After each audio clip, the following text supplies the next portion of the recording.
Hey guys, Michael Bocek here with 217 Dent. We have a 2015 Grand Cherokee Laredo with a really nasty dent right there in the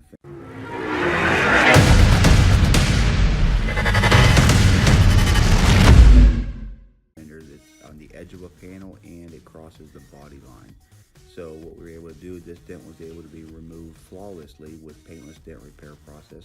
Approximate time of the repair was right around 3 hours, 2.5 hours, 3 hours. We had a little bit of R&I. We had to remove the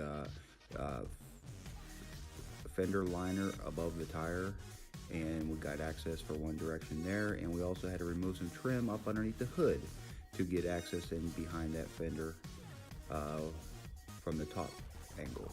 So this was all repaired, paintless dent repair, and no paint needed, and it came out almost 100% flawlessly. Customer was very happy.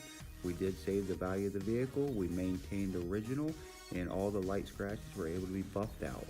This is Michael Bocek with 217dent.com in Springfield, Illinois.